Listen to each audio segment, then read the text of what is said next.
Hello दोस्तों, नमस्कार। Hormuz का रास्ता खुल गया है। भारत के लिए बड़ी खुशखबरी है, वैसे पूरी दुनिया के लिए खुशखबरी है। डोनाल्ड ट्रंप ईरान के सामने क्या झुक गए हैं या फिर चीन की मध्यस्थता काम कर गई है? क्योंकि पाकिस्तान की मध्यस्थता तो काम नहीं करी थी, लेकिन जब हॉर्मुज बंद किया गया उसके बाद चीन ने बैकडोर से इसकी मध्यस्थता करी, क्योंकि हॉर्मुज चीन के लिए बहुत ज्यादा अहम था और भारत के लिए भी बहुत ज्यादा अहम था। अब ईरान के विदेश मंत्री ने खुद ये पोस्ट कर दी है कि भाई हॉर्मुज पूरी तरीके से खुल गया है, यानी कि जैसा पहले था वैसा ही फिर से हॉर्मुज हो गया है। और जैसे ही ऐलान किया गया, कच्चे तेल की कीमतें बिल्कुल औदे मुंह गिर गई हैं। इसके अलावा गैस की कीमतें भी औदे मुंह गिर गई हैं। तेल की कीमतों की बात करें तो करीब जो है 11 से 12% की गिरावट आई है। ऐसा कहा जा रहा है कि $83 प्रति बैरल क्रूड ऑयल का दाम जो है वो पहुंच चुका है, और जो सबसे लो फरवरी में था करीब उसके आसपास ही अब जो है कच्चे तेल के दाम पहुंच चुके हैं। वहीं गैस की बात करें तो गैस की कीमतें भी करीब 8.5% गिर चुकी हैं। जैसे ही ईरान ने ऐलान किया कि भाई हॉर्मुज का रास्ता खुल गया है,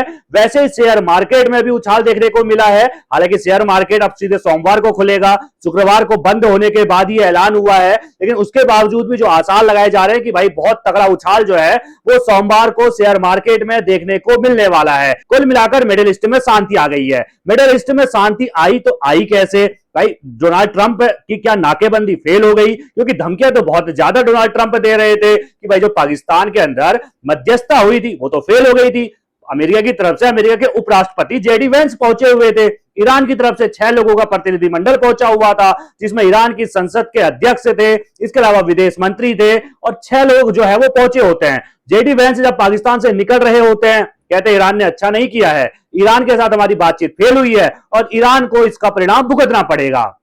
डोनाल्ड ट्रंप भी बड़े बड़े ऐलान कर देते हैं कि भाई समुद्र में नाकेबंदी करूंगा, हमारे जो युद्ध पोत हैं उनमें पहले से ज्यादा हथियार हमने लोड कर दिए हैं। फिर डोनाल्ड ट्रंप ने आखिर जो है ईरान के सामने सरेंडर कैसे कर दिया, यह बहुत बड़ा सवाल अब जो है सोशल मीडिया पर उठ रहा है। जब ईरान की तरफ से कहा गया कि हॉर्मुज हमने पूरी तरीके से अब खोल दिया है, और तब तक के लिए खोल दिया जब तक सीज फायर है, यानी कि जब तक हम पर हमले नहीं होंगे तब तक के लिए हॉर्मुज अब खुल चुका है। उसके बाद डोनाल्ड ट्रंप ने ईरान का धन्यवाद कहा है।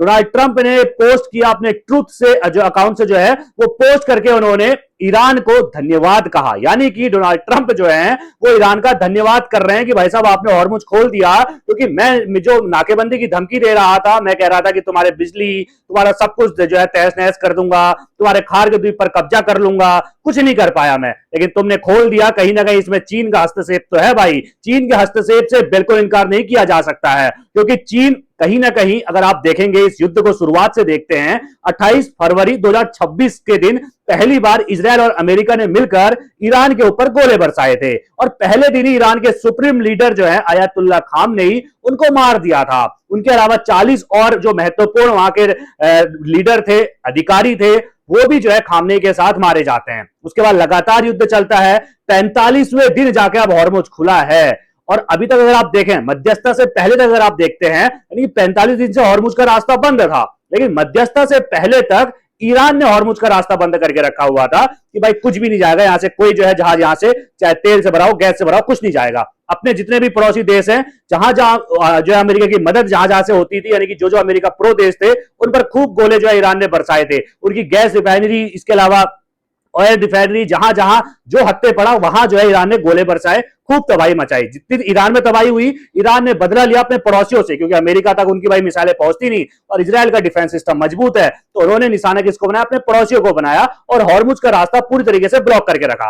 हालांकि भारत के कई जहाज वहां से निकले, चीन के भी कई जहाज जो है वो निकलते रहे, लेकिन और देशों में जापान के लिए भाई बड़ी संकट खड़ा हो गया, क्योंकि जापान कहीं ना कहीं मिडिल ईस्ट पर 80% से ज्यादा डिपेंड था। भारत 40% डिपेंड है, ऐसे चीन को भी कहा जाता है कि 30 से 35% डिपेंड जो है मिडिल ईस्ट पर है। तो कुल मिलाकर देखा जाए तो ईरान ने वो जो है रास्ता रोक कर रखा था, और पाकिस्तान के साथ जो पाकिस्तान में मध्यस्थता हुई, जब वो फेल हुई तो उसके बाद डोनाल्ड ट्रंप ने भी ऐलान कर दिया कि अब मैं भी हॉर्मुज पे नाकेबंदी करता हूं, मैं भी जो है ईरान के जितने बंदरगाह हैं उन पर नाकेबंदी करता हूं, यानी कि ठीक है हॉर्मुज आपने बंद कर दिया, अब हॉर्मुज पूरी तरीके से बंद हो जाएगा। यानी कि ईरान अपनी मर्जी से जो जहाज भेज रहा था अब उन्हें भी नहीं भेज पाएगा। नुकसान किसका? नुकसान सबसे अधिक हुआ चीन का।